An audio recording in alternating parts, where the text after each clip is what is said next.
Hello everyone, welcome to our video how to secure your application, infrastructure, and environment continuously using DevSecOps. In this video, we are going to see a comparison between traditional security vs DevSecOps or RUG DevOps so we can see how the security model evolved to keep up with continuous delivery. Then we will start to look at how to treat security as a continuously varying state. Then we will see how the evolving of the DevOps and how the software development industry has a new paradigm shift. After that, we will talk about the relation between continuous practices and shift left, so we can understand how shift left can affecting the continuous practices. Then we will talk about security and compliance within DevOps. Then after that, we will understand what do we need to check for security. So this will answer the question what. Then we will have an introduction about vulnerabilities overview. Then we will answer the question how to check for security. After we understand what is the vulnerabilities, and then we will understand how we can achieve that. Then after that, we will take an overview about WASP or Open Web Application Security Projects and understand what is the product they produced and get more information about them. Then we will talk about an overview about Secure DevOps Kit, which is an internal tool developed by Microsoft and they shared with their customers. After that, we will talk about different types of scan using Security DevOps Kit. Then we will talk an overview about Azure Policy, and then we will talk about how to integrate Azure Policy with release management in Azure Pipeline. After that, we will talk about Azure Blueprints. Then we will give a quick overview about Azure Security Center. Then how to automate governance and compliance within the DevOps. Then after that, we will talk about how to continuously securing validating CI/CD pipeline, which means that moving the conversation from the security instead of approving each release to approve the CI/CD. Then we will talk about the difference between passive penetration testing vs active penetration testing as a part of the CI/CD pipeline. Then we will talk about how to validate the infrastructure. And once we found vulnerability in any part of the CI/CD pipeline, how to track them so we don't forget them as a part of the software development lifecycle. And then we will see demo about using the static code analysis and also using the security kit with different types of scanning like Adhoc scanning, continuous assuring scanning, and CI/CD pipeline scanning. But first, let me give you a quick introduction about myself. My name is Muhammad Radwan. I'm a developer technologies MVP and principal DevOps consultant. I have been doing software development for more than 15 years now. Worked on several projects for different enterprise customers across different regions and countries. I heavily participated in the community, developed several frameworks, presented many sessions, holding various certificates for Azure and DevOps. I started back in 2002 as a classic ASP developer, relocated multiple times in multiple countries, worked with several technologies and for different roles and positions. And for the last 8 years, I moved to consultancy-based role where I focused more on helping different companies, some of them from the Fortune 500, to improve their software development and delivery using DevOps and automation. I have developed and authored several frameworks, command line tools, and guides. You can find them on GitHub and Azure DevOps Marketplace. I like to share my experience. This is why I have a YouTube channel and blog where they have hundreds of videos and posts that share different topics from my real experience. I have presented many sessions in several user group conferences, events, and customer site as well in different countries. So I got the chance and the opportunity to work in different culture, project size, and company size as well, which helped me to have different experience. Here are some links for my activities. As we moved from traditional development to Agile and DevOps, which means increasing the frequency of deployment in production. But this business agility should not come with the price and the expense of security. But the question here, can the current security model and practices keep up? The answer is no, because the current security practices is not flexible enough to keep with that change. So It is important to stop treating security as a milestone and instead treating security as a continuous varying state. So, with this in mind and continuous delivery, how do you ensure that your applications are secure and stay secure? How can you find and fix security issues early in the process? All of that practices commonly referred as DevSecOps. So DevSecOps incorporates the security team and their capabilities into the DevOps practices, making security responsibility of everyone on the team. In DevOps, we have many continuous practices like continuous integration, continuous deployment, continuous delivery, and continuous testing. And as we are going to treat security as a continuous varying state, we should also implement continuous assurance as a part of our DevOps practices. I think one of the very important paradigm shift in our software industry, the concept of shift left and shift right. So shift left, it's all about moving the practices that we usually doing them at the late stages in the process to be at the very early in the beginning. Like for example, testing. So we moving testing to be with the development, which will help to produce faster software with high quality. But building quality from the beginning is not enough. We need also to shift right, which means getting the data from production. So the ability to monitor application and getting real-time data from production is very important. So some practices like AMP testing, testing in production, canary testing, it's very important as well as shift right practices. There is a relationship between continuous practices and shift left. So if we look at software development stages or life cycle, and when we usually having the security practices, we can see that usually it's before deployment. But within DevOps, we need to shift left security practices at the very early at the beginning, which mean that with the development. But it doesn't mean that this is only the practices at the beginning. It means that I will continuously doing that practices along with the process. And this is why I'm going to treat security as a continuous practices or continuous varying state. Talking about DevOps, we are not in the position that we try to defend that DevOps is not bad for security. We went even further and see that DevOps is better for security. Because by moving fast, we become more secure because we are not standing in vulnerable position for a long time. It's very simple.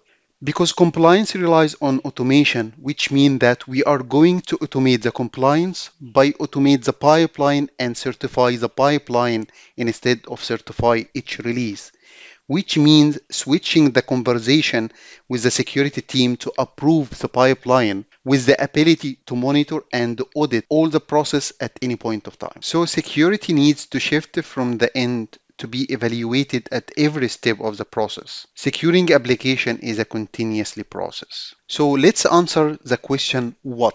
You can watch this video for more information about Kubernetes cluster, how to deploy Docker image to Azure Kubernetes service, and how to configure CI/CD pipelines for an end-to-end development and deployment scenario. So what do we need to check in order to make sure that our application, infrastructure, environment is secure? First, we need to make sure that our source code is not having any vulnerabilities.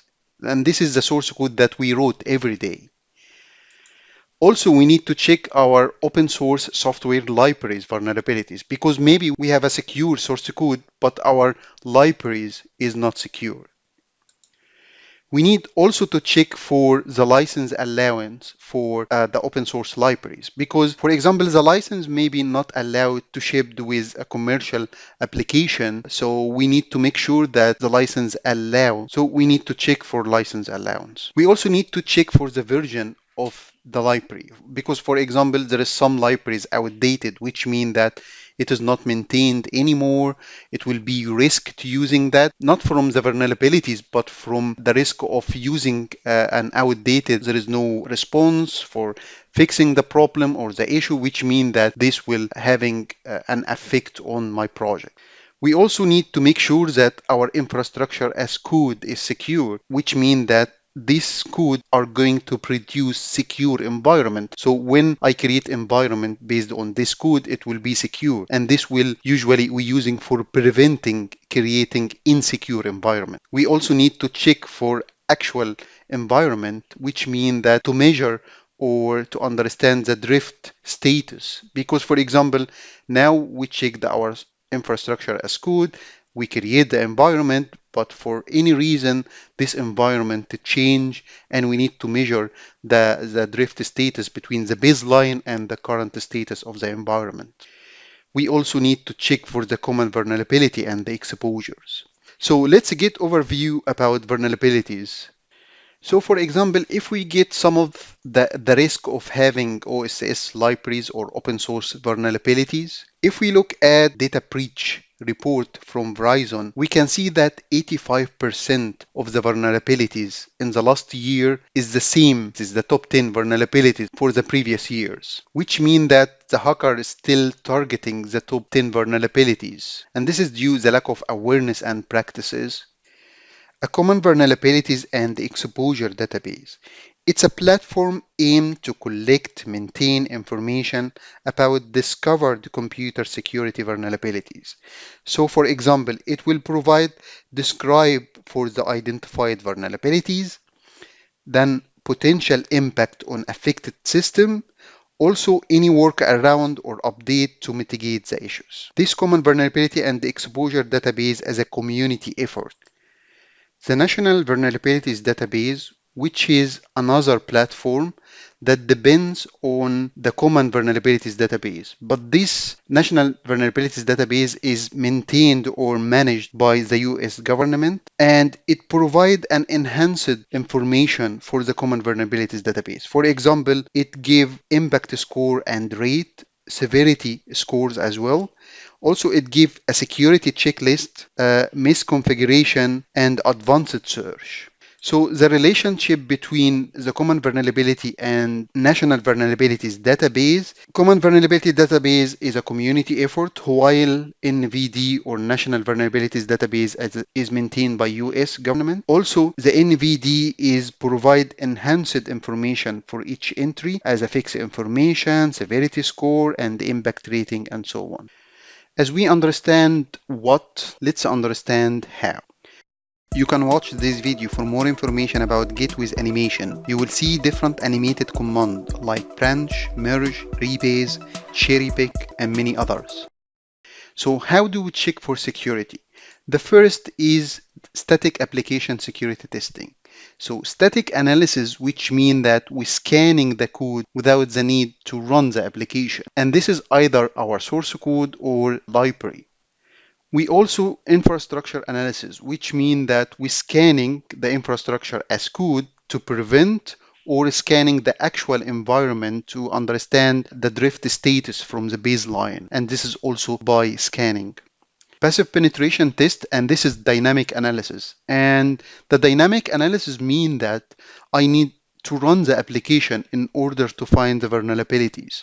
And the passive penetration test is targeting the site without trying to manipulate the data in order to find and expose more vulnerabilities.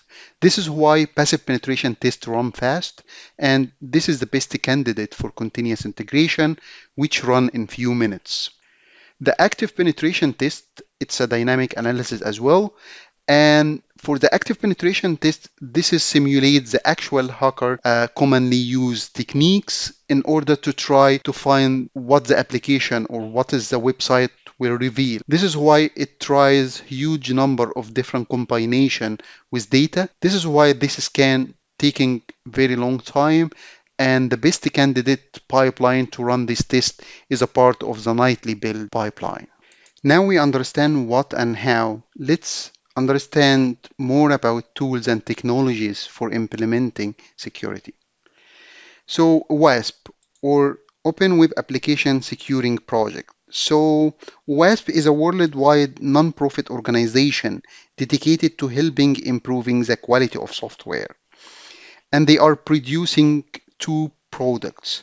The first is the top 10 vulnerabilities document, and I just select some of them like injection, never trust any user, and many. And also they produce a ZAP, which is a software for penetration testing. And part of this ZAP is a weekly Docker image that has all the updates of the vulnerability. One of the most effective steps that organization could take toward strong, more secure software development culture would be to adopt the OWASP Top 10 as a part of the development guidance principle. Secure DevOps Kit for Azure. It is developed internally inside Microsoft and they share it with their customers. So it is an open source on GitHub and it is group of PowerShell commandlet, extension, plugins, guidelines, and security best practices. It can provide to secure the subscription for policies, role-based access control, configuration, etc. It also can provide a security intelligence for coding as well as ad hoc security verification test. It also has an extension for Azure Pipeline to support security scanning for infrastructure as a part of the pipeline, and also provide a continuous assurance runbook security scan, which will create an Azure automation with runbook that can run in a schedule to scan the Azure subscription. It also provides an analytics and alerting with monitoring for monitoring and alerting vulnerabilities, as well as risk governance. So it can run against your environment that cover over 30 Azure services today. It has more than 290 security control, and it gives a report with a fix script. Microsoft run this tool internally with Azure Automation to scan their Azure subscription once a day as a part of their continuous assurance inside Microsoft. So for example, when we look at the security intelligence, we can see that we need to install the extension as a Visual Studio extension. Once we install that extension, then this will prompt it for security intelligence as a part of the code. Also for the security verification test ad hoc, which will be run from the command line. We also run the continuous assurance verification test, which will install the continuous assurance verification test on Azure subscription that will create Azure automation and runbook. We can also run as a part of the build and deployment by having the extension for Azure Pipeline, which run to scan the infrastructure. So how we can run different types of security scan? To run the ad hoc, first we need to install the Azure DevOps Security Kit. Once we install it, we can see all the library or different commands.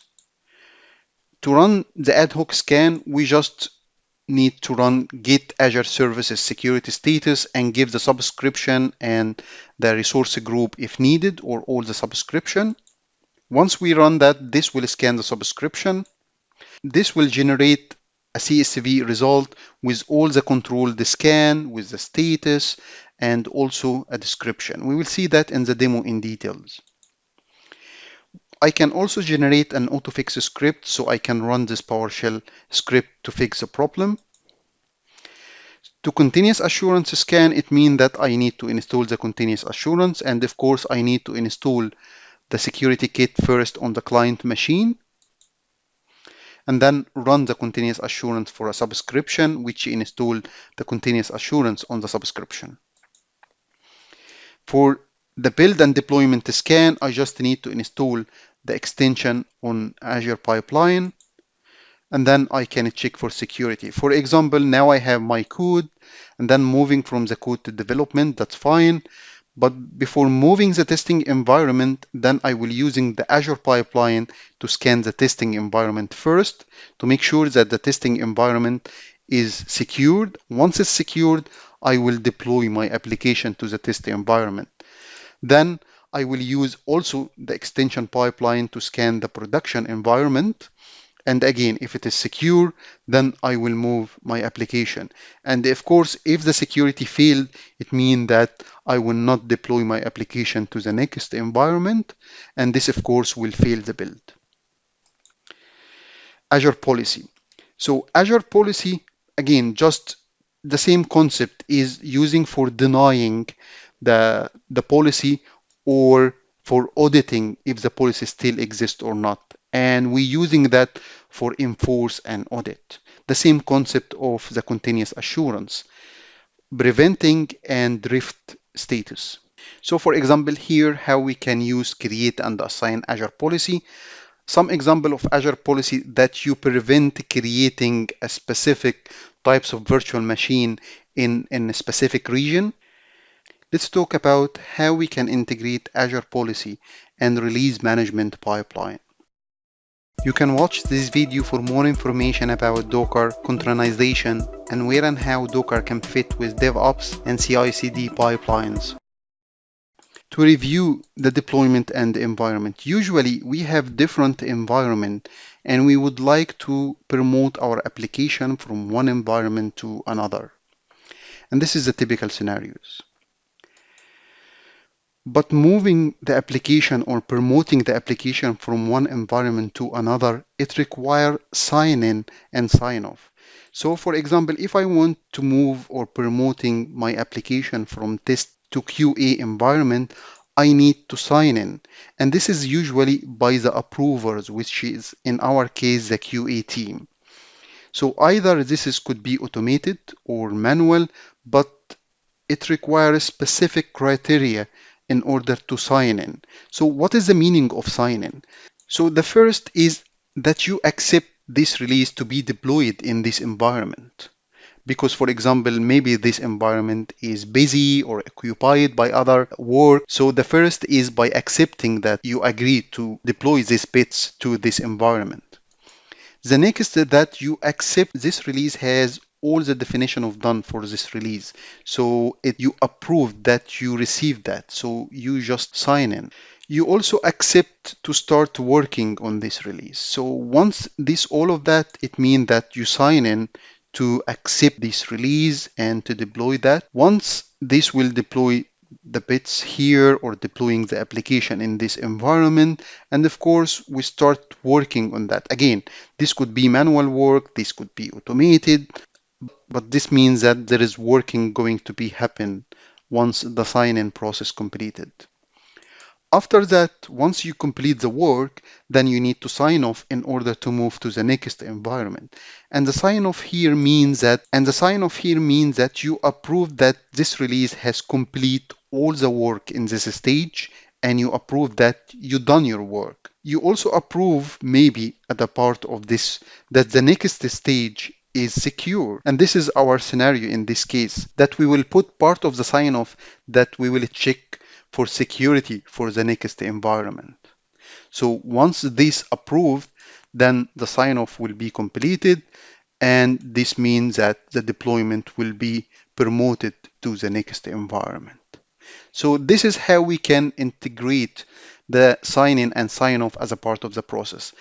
The time between the sign-in and the sign-off, which is the time for executing the work, this is what we called build verification time. And this is very important KPI for measuring the DevOps, by the way.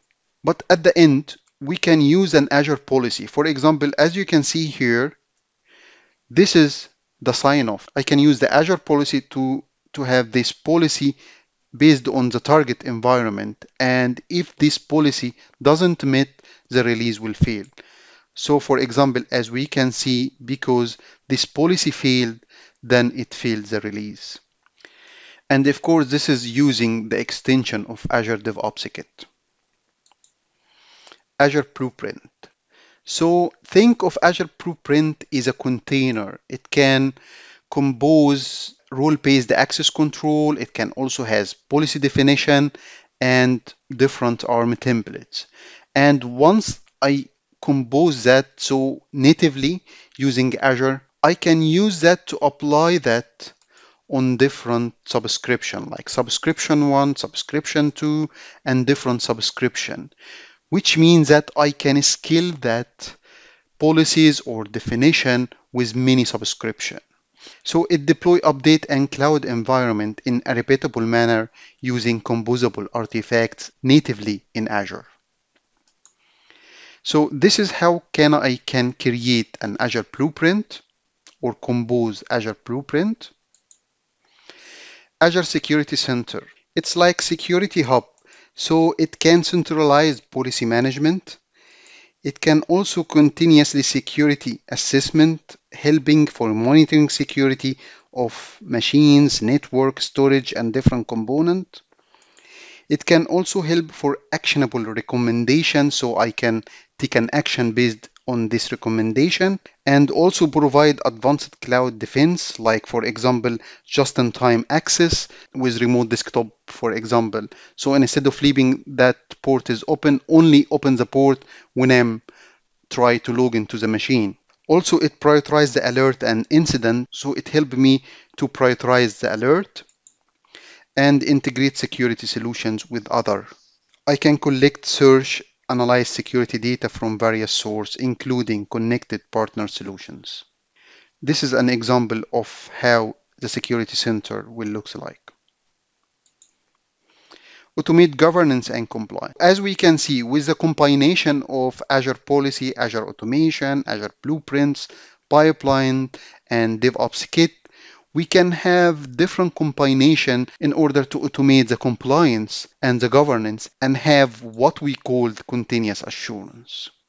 Continuous security validation or continuous assurance should be added at each step from development to production in order to help ensuring the application is always secure. The goal of this approach is to switch the conversation with the security team from approving each release to approving the CI/CD process. Validation begins before the developer commits the code. Static code analysis tool in the IDE provides the first line of defense to help ensure the security vulnerabilities are not included in the CI/CD process. A pull request is required to initiate the merge process and ensure that all defined controls are being executed. The pull request should require a code review. Commit should be linked to a work item for auditing why the code changed and require a continuous integration build process to succeed before the push can be completed. Once the code is merged, then the continuous integration will run again. And this is the main continuous integration. The previous continuous integration was run part of the pull request validation and before the merge. But this is the main continuous integration that will run a static code analysis, open source vulnerability scan, unit testing, code metrics, and then we'll create the package to be ready for deploying to the stages. Of course, any library vulnerabilities or license violation or any failed unit test or static code analysis warning will be returned as a feedback. Then the application will be deployed to the development environment. Once the application is deployed, it means that run a passive penetration test as a part of the pipeline and also infrastructure scan to make sure that the environment is secure. And of course, this will be reported with any issue as a feedback. Once this completed successfully, it means that this will deploy to the test environment, which will run the same infrastructure scan, penetration testing, and reporting any feedback. Then, as a part of the nightly build, this will run a load and performance test, as well as an active penetration test, which will usually take very long time in order to simulate the actual hacker's combination of different data, which will try to run huge combination of different scenario from data in order to simulate the commonly used hacker attacks to expose more vulnerabilities. For the passive penetration test and the active penetration test, as a passive penetration test is a part of the continuous integration pipeline because this will run in a few minutes. So the build we're usually running and static security scan will happen during the build. If this is succeed, then it will create the package, deploy the package, and then the passive penetration test will run. So what is the steps of the passive penetration test? The first step is to pull the OWASP Docker image, weekly image, because this is the image that has all the updated vulnerabilities. Then start container then run baseline from 1 to 2 minute baseline scan, and then report the result. And of course, high alert fail the release, and all alerts create bugs on the system. For the active penetration test, which run as a part of the nightly build, the nightly schedule run, which means that the application full active scan run.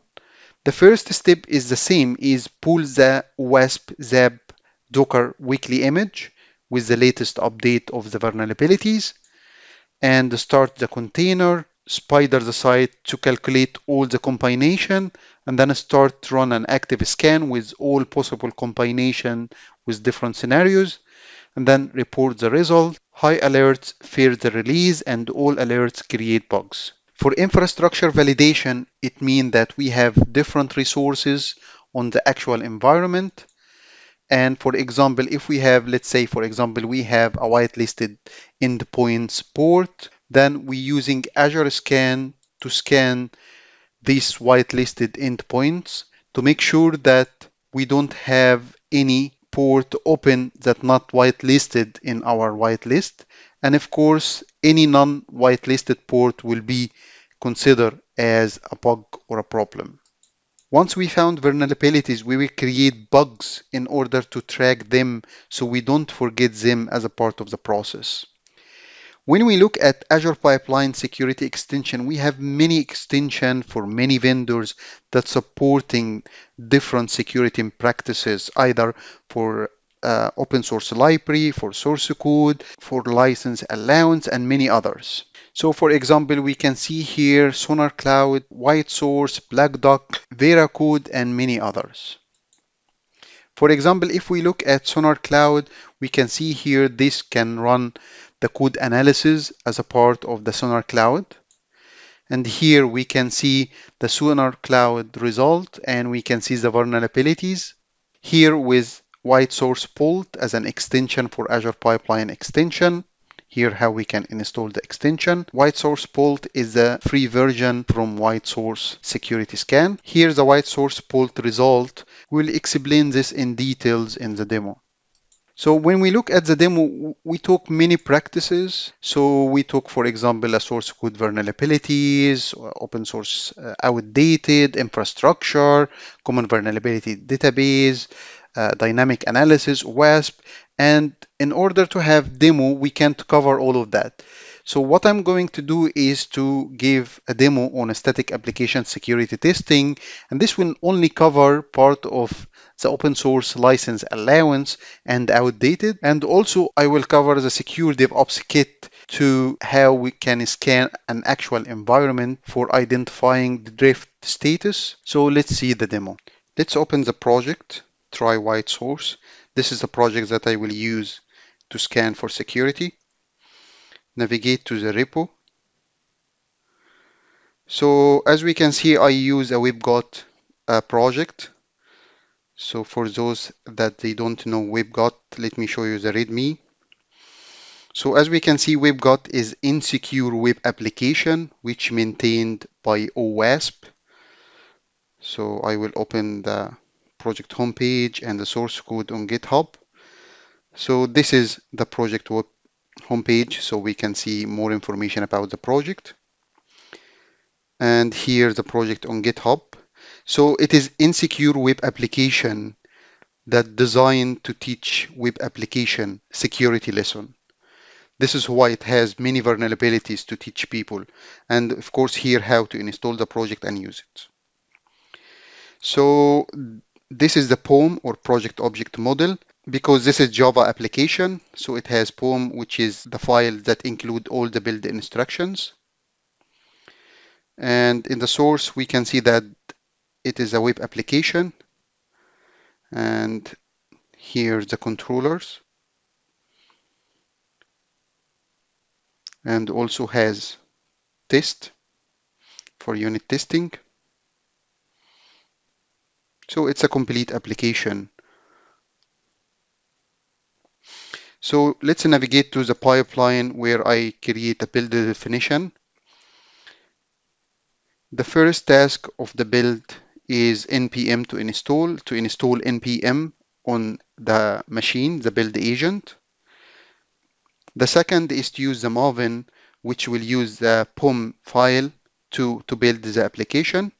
And the third task is the WhiteSource Bolt, which will be used to scan the open source libraries for either vulnerabilities or license. Of course, I need to install WhiteSource Bolt extension on my organization, Azure DevOps organization.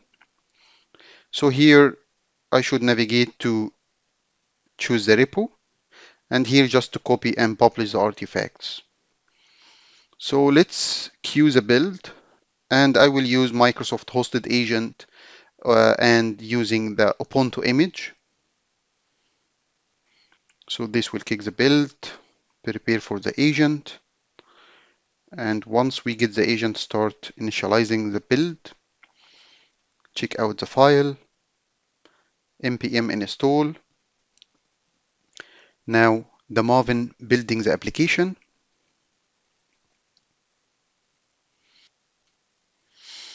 And now the WhiteSource Bolt.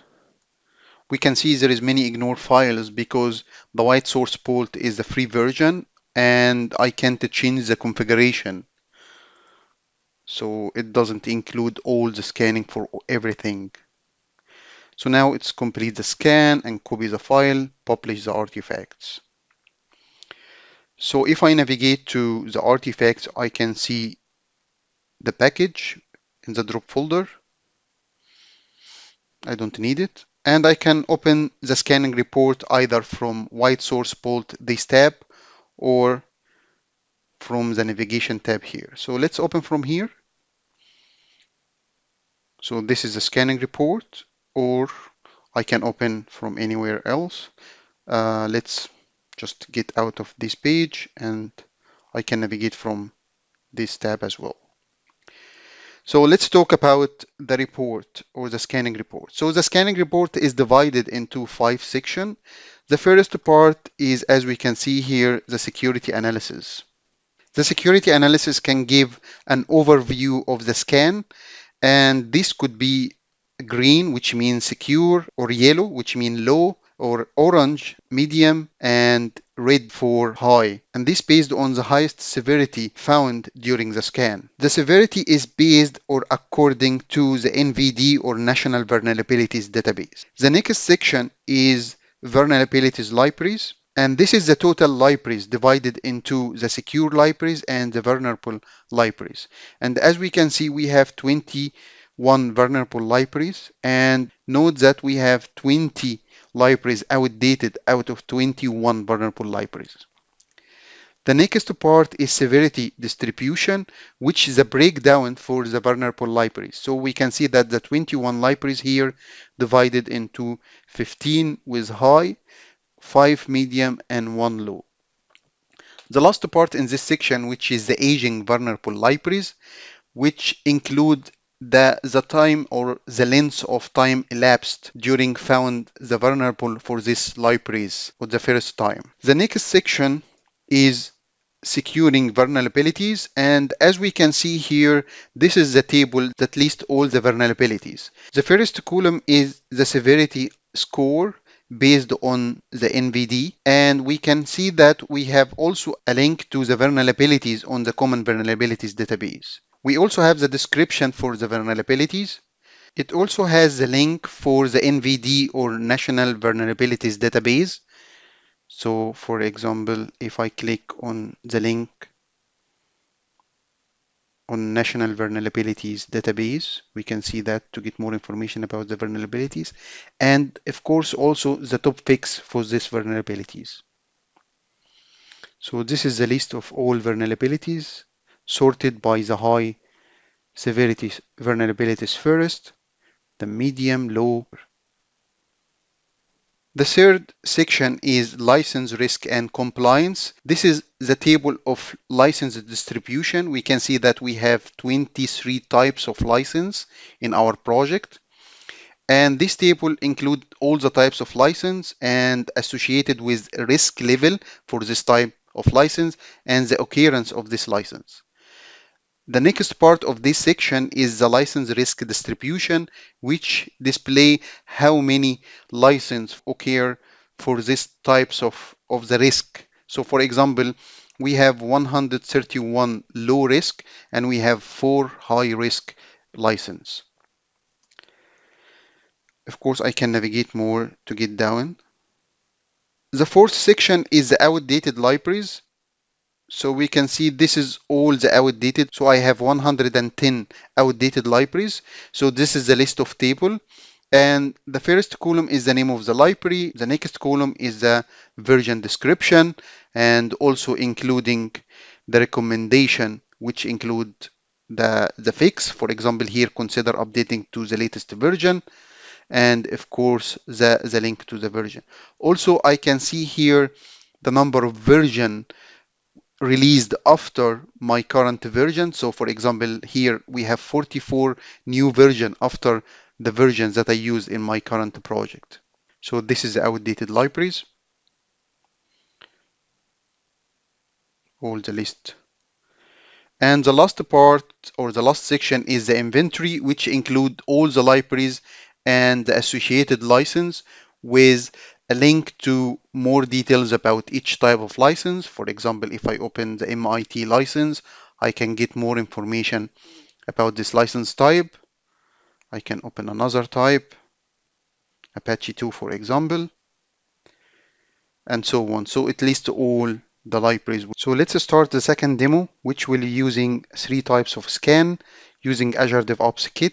We will use the Adhoc Scan, continuous assurance, and build automation with CI/CD pipeline. So the first with Adhoc Scan, I have a resource group I created just with standard template for Windows 10 virtual machine. And then with creating the machine, it's just creating a storage account and virtual network. So this is a standard template for Windows 10 machine. Then I have here my local machine. It's a remote machine that I will use to run my command. This also a clean Windows 10 machine. I didn't install anything. I just a fresh machine. So I will run a PowerShell in elevated mode. So let's make the screen much better so we can see all the command.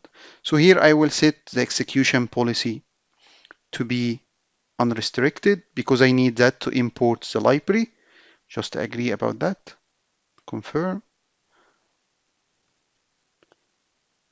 Then I just run SP version table to make sure that because I need at least version 5.1 so I can install the DevOps Kit library.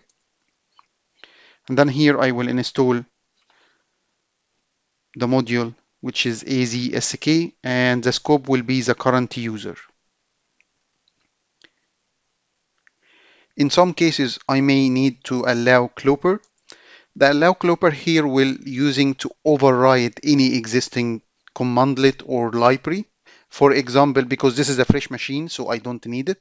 But for example, maybe in your case, like you have already existing PowerShell modules on your machine, and you may need to override them. So just to run and install the DevOps Kit, I just need NuGet package provider. So now it install.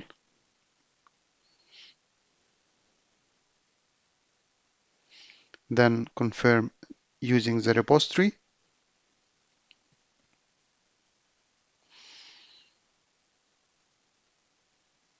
Now the library is downloaded and installed. Then I just need to import the library. So import module AZSK. So this is just like the same as when we using a reference for the DLL, so I can use the command inside this library. So now the library is imported. Then let's first log into Azure, my Azure subscription. So using login Azure account, this will prompt it for my account. Just enter my credentials.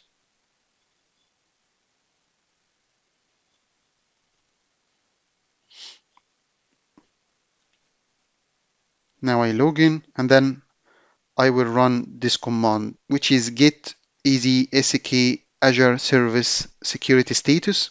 And then I give here the subscription if I want to scan all the subscription, give the resource group if I want to scan only particular resource group. And in our case, this is our resource group that has the virtual machine that targeted to scan.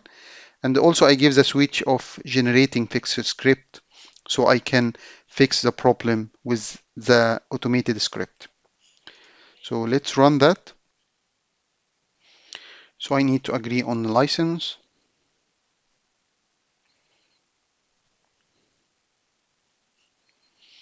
Now it starts scan 3 resources, the first section, now the second and the third. Once it completes the scanning, then it will open the folder with all the logging information. But let's see the output on the screen. So we can see that we have 28 controls scanned, and we can see that the severity here, for example, I can see what failed. For example, I have 5 failed with medium severity. So let's navigate to the folder where it has the scan result. So as we can see here, I have different files. So here, this is the 3 files for a file for each resource. So if I open, this is for the storage account, the logging for the storage account. Because this machine doesn't include Excel, so let me copy the CSV file to my local machine and double click the file. So here we can see this is the control scanned, and we have different columns.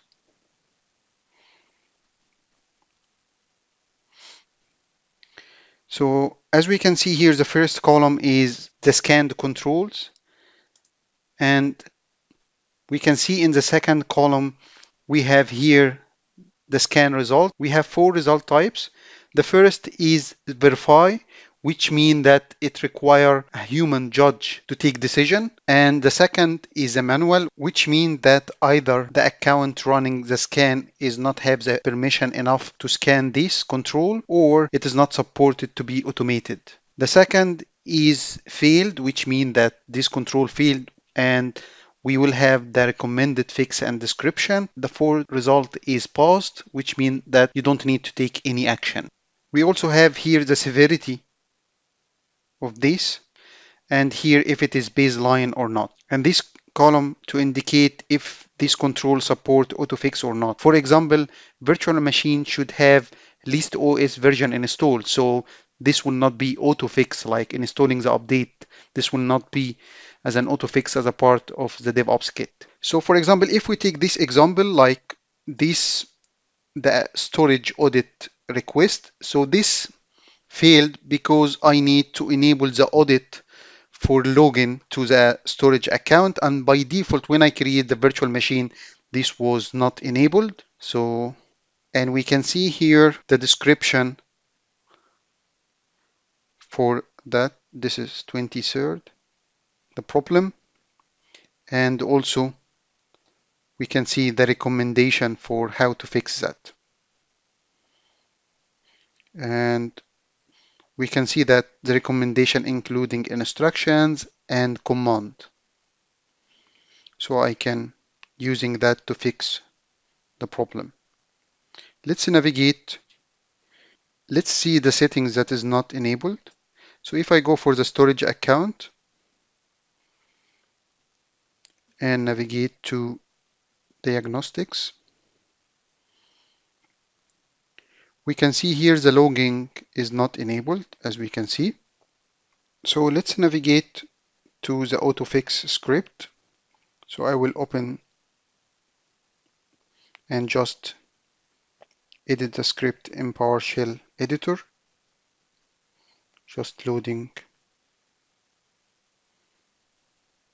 Once it's loaded, I can run the script. Of course, it has the JSON file which has all the parameters. And we can see that it will import the DevOps modules and fix the script. I didn't click anything, just auto fix with confirmation. This is the logging information. Let's get back to our Azure subscription and refresh here. So we can see that this enables the logging and fix the problem. Let's scanning the same subscription to see the different, but I don't need to generate fix script this time. So this will do the same scanning, and I will copy the scan CSV file, the result CSV file. Let's open that.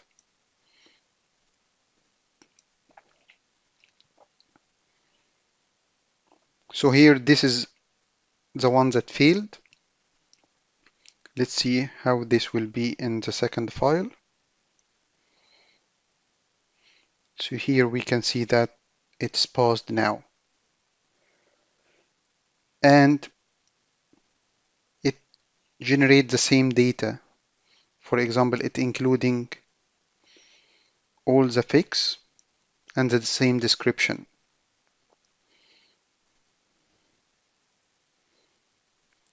So let's remove that again and save that for the storage.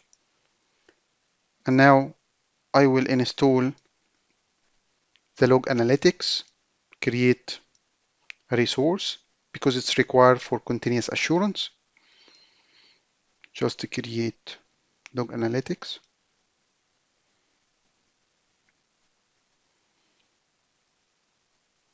Name that.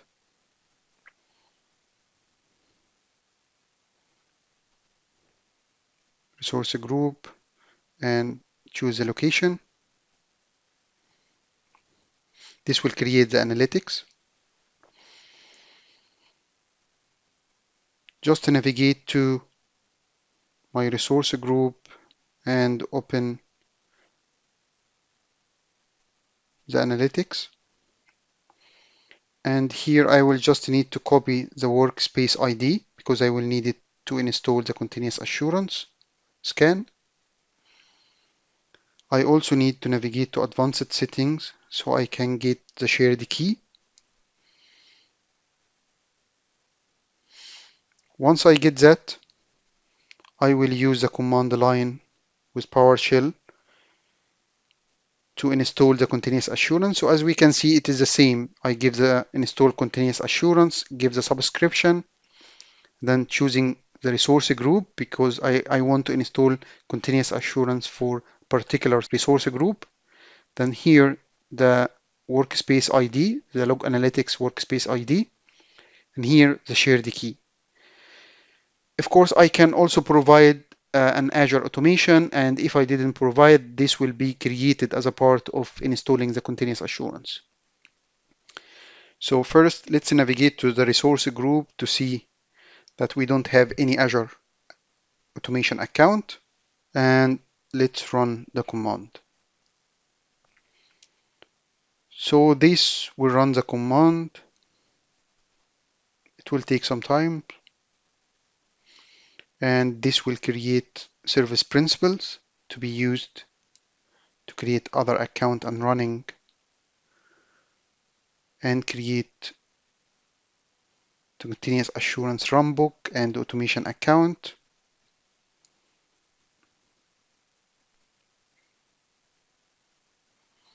Now it's complete. Let's navigate to the Azure portal and see our resource group. Now we can see that now I have Azure account automation with name Azure Continuous Assurance. Let's navigate to this Azure account automation. We can see that it has even some tags like continuous assurance and with a version of the DevOps Kit and so on. Let's navigate to the runbooks to see. We can see that there is a runbook created called the Continuous Assurance Runbook, and it's published. And if we navigate to the jobs, we can see that it didn't run yet. And if I go for the schedule, we can see that we have created a schedule as a part of the continuous assurance installed, and it's configured after 10 minutes of the creation of the continuous assurance, because it took like 8 minutes to create or to install the continuous assurance.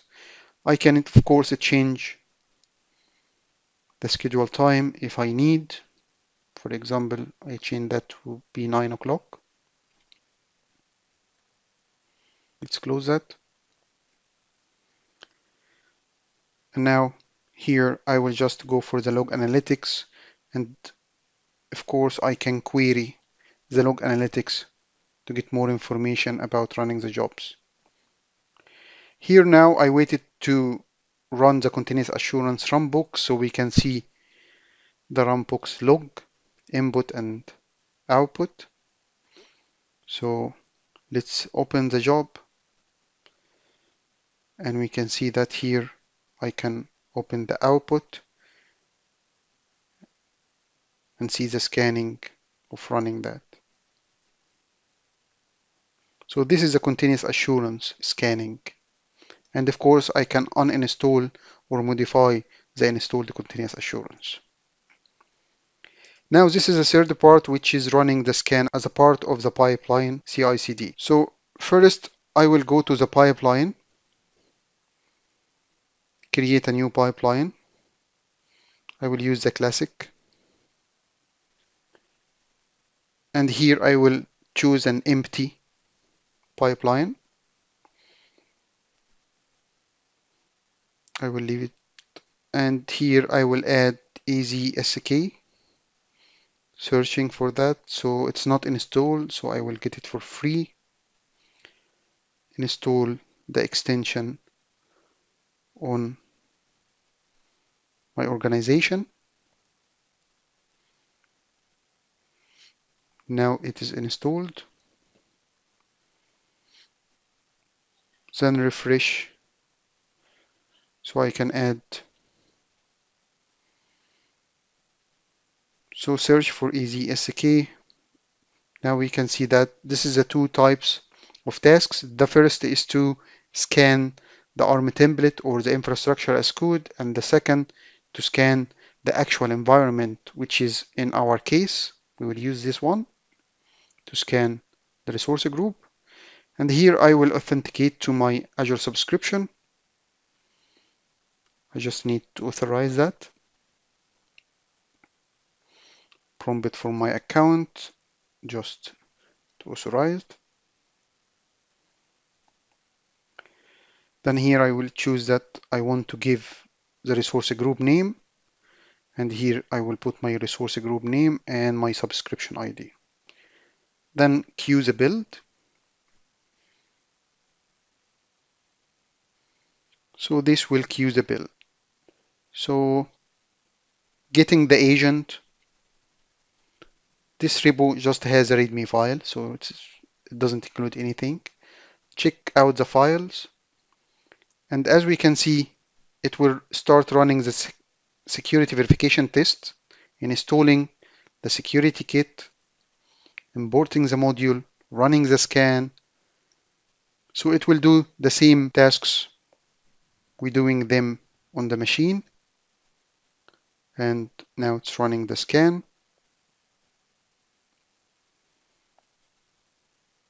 This is for the first resource. And this is for the second resource. And this is the third and last resource. Now we have 28 resources, and because the build failed because the security scan failed. So this will fail the build. At the end, I would like to thank you for watching the video.